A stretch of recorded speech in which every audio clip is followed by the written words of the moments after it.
들어가는 수순에 들어갔습니다. 그래서 본선구도 윤곽이 드러나고 있는데 현재까지 판세 리얼미터의 권순정 조사 분석 실장과 함께 짚어보겠습니다. 안녕하세요.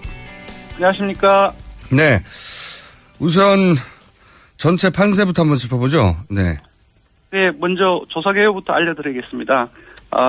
앞으로 소개해드릴 조사 결과는 이번 주 월요일부터 사흘간 성인 1,525명을 대상으로 유무선 전화조사로 했고요. 토건 오차는 95% 신뢰 수준에서 플러스 마이너스 2.5%포인트, 응답률은 9.5%입니다. 자세한 사항은 중앙선관위 여론조사 심의 홈페이지로 참조하시면 됩니다. 네, 이걸 꼭 말해야 됩니다.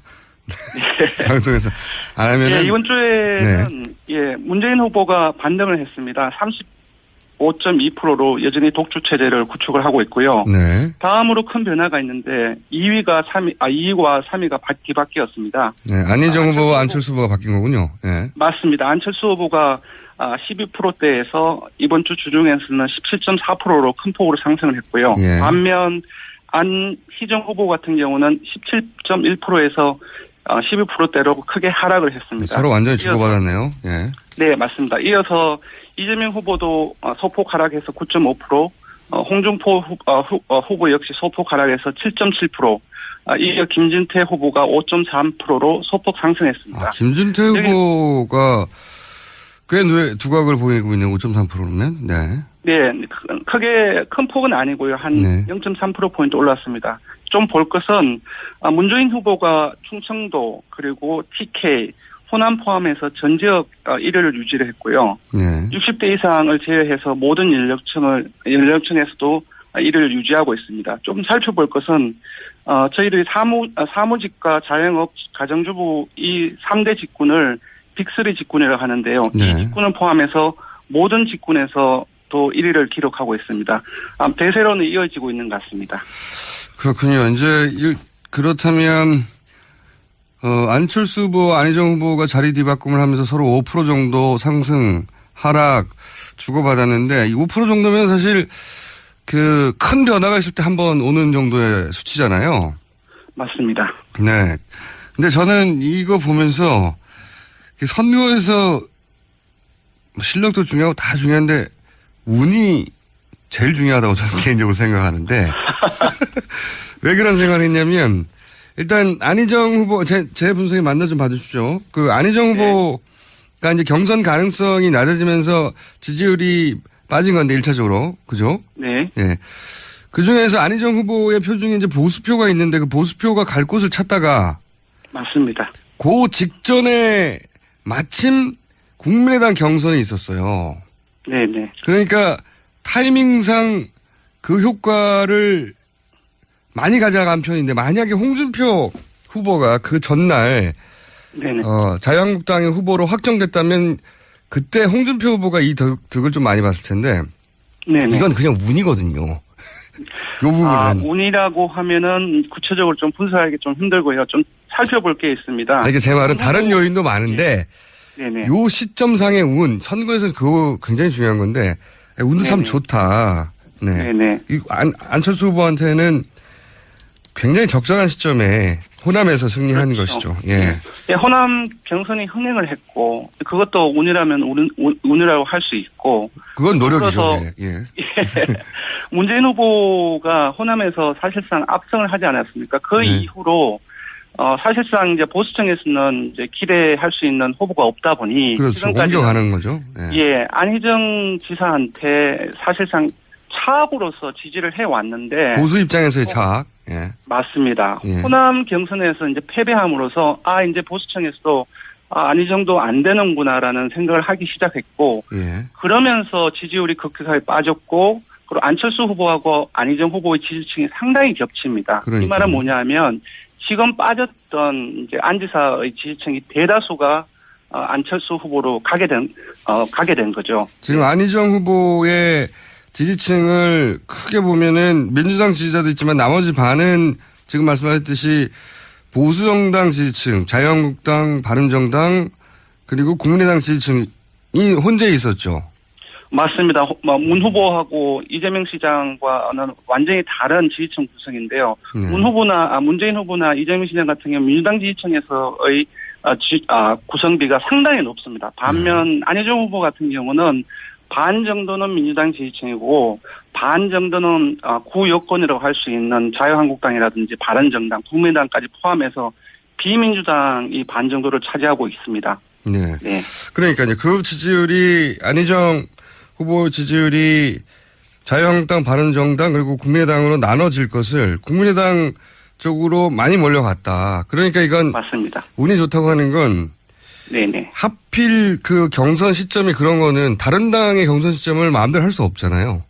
맞습니다. 사실상 문재인 후보 같은 경우는 보수층의 대척점에 있습니다. 네. 대척점에 있기 때문에 이들 같은 경우는 안지사에서 이탈한다고 하더라도 문 후보로는 거의 가기 좀 힘든 부분이고요. 네. 그래서 안철수 후보로 갈 수밖에 없는 상황이죠. 네. 그리고 홍준표 후보도 갈 수 있었는데 홍준표 후보의 경선 확정은 뒤니까. 그러니까 이 점에서 선거는 운이 중요하거든요. 네. 예, 맞습니다. 사실상 홍 후보가 네. 지금 경선 과정 속에서 뭐 컨벤션 효과라든지 이러한 효과를 통해서 지지율을 끌어올렸다고 한다면은 중간에 이제 태도를 유보했던 보수층이 홍 후보로 결집을 했을 겁니다. 하지만 그러니까요. 그런 정도로 일단 기대를 가질 만한 정도로 지지율이 오르지 않고 있기 때문에 홍 후보 쪽으로도 가기 좀 힘든 상황이죠. 그래, 김진태 후보가 홍 후보가 거의 한 두 자리 숫자로 올라갈 때 끌어내렸죠. 한 자리 숫자로. 네. 맞습니다. 나눠 가졌고. 그러면 이건 어떻게 보십니까? 만약에 홍준표 후보가 지금 유력한 편인데 홍준표 후보가 자유한국당의 후보로 확정이 내일 됩니다. 네. 그러고 나면 또다시 이 지지율의 변동이 어느 정도는 있을 거라고 보십니까? 저는 조금 비관적으로 봅니다. 아, 그래요? 우리가 조사에서, 이번 네. 조사에서 다자구도 조사뿐만 아니라 3자나 5자 구도도 조사를 했습니다. 5자 구도 같은 경우는 사실상 다음 주 초면 현실화될 가능성이 높은데요. 예. 그 5자 구도에서도 이제 보시면 지금 홍준표 후보가 11.1%를 기록을 했어요. 5자 구도에서.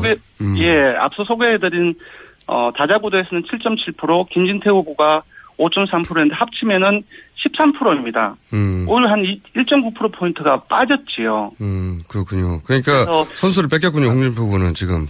네, 맞습니다. 이것은 이제 3자 구도도 조사를 했는데 3자 구도의 지표를 봐도 합친 효과가 크게 나타나지 않는 상황입니다. 3자라는 것은 자유한국당, 바른정당이 단일화했을 시. 맞습니다. 문재인 후보를 고정으로 하고 안철수 후보하고 홍준표 그래서 바른정당과 그렇죠. 자유한국당이. 5자 구도에서의 현 기준으로 수치는 어느 정도 됩니까? 5자 구도에서는 각각. 네, 5자 구도도 조사를 했는데 5자 구도를 잠시 불러드리면은 문재인 후보가 43.9%가 나왔습니다. 예. 상당히 다자 구도에서는 한 8% 정도 오른 상황이고요. 네. 안철수 후보가 21%, 그리고 홍준표 후보가 11.1%, 심상정 후보가 4.8%가 나왔습니다. 반면 후보가 확정이 됐죠. 바른정당. 유승민 후보가 3.0%에 머물렀습니다. 확정됐음에도 불구하고 효과가 그렇게 예, 다자 후보에서 유승민 후보가 2.6%가 나왔는데 5명을 압축을 해도 3.0%가 나와서 크게 상승하지는 않았습니다. 3자 구도는 어떻습니까, 그럼? 3자 구도는 아까 말씀드린 것처럼 그 자유한국당이라든지 바른정당이 연대를 한다라는 가정인데요. 예. 이때 문재인 후보가 47.2%가 나왔고요. 예. 안철수 후보가 25%입니다. 예. 그리고 홍준표 후보가 12.3%가 나왔고요. 그래서 5자나 3자 모두를 봐도 5자에서는 안철수, 홍준표, 유승민 후보의 지지율 합이 문재인 후보의 지지율의 오차 범위 밖에서 밀립니다. 역시 3자에서도 홍준표 후보하고 안철수 후보의 지지율을 합해도 문재인 후보의 지지율의 오차 범위 밖에서 밀립니다. 네. 현재 다자구도에서는 지금 기준으로는 여론조사상 문재인 후보를 이길 수 없기 때문에 이제 비문연대, 제3지대 그렇죠. 혹은 각종 단일화 요구가 있겠군요. 보수 진영에서는 당연히. 예, 그렇습니다. 현재 안철수 후보가 강하게 그 반대를 하고 있는 상황이라고 알고 있는데 네. 이제 선거는 현실이기 때문에 당선 가능성, 당선을 보고 뛰지 않습니까? 그렇게 봤을 때 안철수 후보의 진영, 국민의당 전체 폭으로 넓혀보면은 분명히 연대 흐름이 있으리라고 보여지는데요. 근데 제가 개인적인 소견으로 말씀을 드렸을 때는 조금 연대가 현실화될, 성사될 가능성이 조금 낮지 않을까 그런 생각이 듭니다. 이 수치상으로 볼 때 연대해도 크게 오르지 않기 때문에 이제 그렇게 전망하시는 거죠. 네. 맞습니다. 보통 지지율을 가지고 이제 연대에 압박이 들어가는데 네네. 그렇게 분석할 수가 있다. 예. 알겠습니다. 수치상으로 예, 예. 알겠습니다. 예. 지금 저희가 오늘은 후보가 확정되기 전이라 네네. 중간 지점이고 이제 곧 후보 확정될 테니까 네. 제가 묻지 않았던 질문이 중요한 것 중에 이건 어떻습니까? 마지막 질문입니다. 샤이 보수 얘기 많이 하잖아요. 네. 예. 이게 이제 보수 진영에서 끊임없이 얘기 나오는 겁니다. 지금 여론조사에 잡히지 않은 틀림없이 네. 여론조사에는 소극적이지만 보수표가 있다. 그건 저는 뭐 어느 정도 맞는 이야기라고 보는데. 네네. 그래서 자유한국당과 바른정당이 후보가 단일화되면 샤이 보수들이 나타날 거라는 전망, 등장할 거라는 전망이 있지 않습니까? 네네. 여기까지만 얘기를 해보죠. 어떻게 보십니까? 지지율 상에서는 나타날 수도 있습니다. 여론조사 상에서는. 예. 아까 말씀드렸을 때 이제 유승민 후보의 지지율을 얘기를 하고 홍준표 후보를 합쳐도 크게 상승하지 않고 오히려 하락하는 그 양상을 보인다고 말씀을 드렸는데 이것은 여론조사 지금 상황에서의 수치이고 만약에 연대를 하는 과정 속에서 일종의 컨벤션 효과가 나타난다고 한다면은 지금 숨어있던 사회 보수가 여론조사상에서 잡힐 수가 있습니다. 그런 측면에서는 좀 높아질 가능성이 있겠죠. 근데 우리는 여론조사는 실제 투표 결과가 어떻게 될 것인지 예상을 하기 위해서 하는 수단이지 않습니까? 네. 근데 실제로 갔을 때는 이 사회 보수층이 어떻게 여론조사처럼 더 선거에 많이 참여할 것인지 이 부분도 좀 다른 부분인 것 같습니다. 지금 다른 조사에서 여러 가지 내용들을 보면은 실제로 보수층 같은 경우는 이번에는 투표 참여 의향이 상대적으로 많이 낮은 걸로 나오고 있는데요. 제가 봤을 때는 이들 사회 보수층 또한 여론조사상에서는 컨벤션 효과가 나타나서 잡힐 수는 있겠지만 실제 투표에 참여할 의향이 낮아짐으로써, 즉 투표율이 낮아짐으로써 실제로 현실화될 가능성은 조금 낮지 않을까. 사회 보수는 있는데 투표장까지 갈 동력이 약하다 이런 거네요. 현재는. 그렇죠. 네, 맞습니다. 오늘 여기까지 하겠습니다. 지금까지 리얼미터 권순정 조사분석 실장이었습니다. 김준태 후보가 꽤 두각을 보이고 있는 5.3%면, 네. 네, 크게 큰 폭은 아니고요. 한 0.3%포인트 올랐습니다. 좀 볼 것은 문재인 후보가 충청도 그리고 TK, 호남 포함해서 전 지역 1위를 유지를 했고요. 네. 60대 이상을 제외해서 모든 연령층에서도 1위를 유지하고 있습니다. 좀 살펴볼 것은 저희들이 사무직과 자영업, 가정주부 이 3대 직군을 빅3 직군이라고 하는데요. 네. 이 직군을 포함해서 모든 직군에서 또 1위를 기록하고 있습니다. 대세로는 이어지고 있는 것 같습니다. 그렇군요. 이제 그렇다면 안철수 후보, 안희정 후보가 자리 뒤바꿈을 하면서 서로 5% 정도 상승, 하락 주고받았는데 이 5% 정도면 사실 그 큰 변화가 있을 때 한 번 오는 정도의 수치잖아요. 맞습니다. 네. 근데 저는 이거 보면서 선거에서 실력도 중요하고 다 중요한데 운이 제일 중요하다고 저는 개인적으로 생각하는데 왜 그런 생각을 했냐면 일단 안희정 후보 제 분석이 맞나 좀 봐주십시오. 그 안희정 후보가 이제 경선 가능성이 낮아지면서 지지율이 빠진 건데 1차적으로 그죠? 네. 예. 그 중에서 안희정 후보의 표 중에 이제 보수표가 있는데 그 보수표가 갈 곳을 찾다가 맞습니다. 그 직전에 마침 들어가는 수순에 들어갔습니다. 그래서 본선구도 윤곽이 드러나고 있는데 현재까지 판세 리얼미터의 권순정 조사 분석 실장과 함께 짚어보겠습니다. 안녕하세요. 안녕하십니까. 네. 우선 전체 판세부터 한번 짚어보죠. 네. 네, 먼저 조사 개요부터 알려드리겠습니다. 앞으로 소개해드릴 조사 결과는 이번 주 월요일부터 사흘간 성인 1,525명을 대상으로 유무선 전화조사로 했고요. 토건 오차는 95% 신뢰 수준에서 플러스 마이너스 2.5%포인트, 응답률은 9.5%입니다. 자세한 사항은 중앙선관위 여론조사 심의 홈페이지를 참조하시면 됩니다. 네, 이걸 꼭 말해야 네. 됩니다. 국민의당 경선이 있었어요. 네네. 그러니까 타이밍상 그 효과를 많이 가져간 편인데 만약에 홍준표 후보가 그 전날 네네. 자유한국당의 후보로 확정됐다면 그때 홍준표 후보가 이 득을 좀 많이 봤을 텐데 네네. 이건 그냥 운이거든요. 요 부분은. 운이라고 하면은 구체적으로 좀 분석하기 좀 힘들고요. 좀 살펴볼 게 있습니다. 이게 제 말은 다른 요인도 많은데 네네. 요 시점상의 운, 선거에서 그거 굉장히 중요한 건데 운도 참 네네. 좋다. 네. 네네.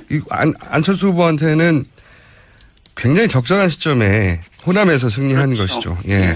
예, 호남 경선이 흥행을 했고 그것도 운이라면 운이. 방송에서 안 하면은 예, 이번 주에는 예, 문재인 후보가 반등을 했습니다.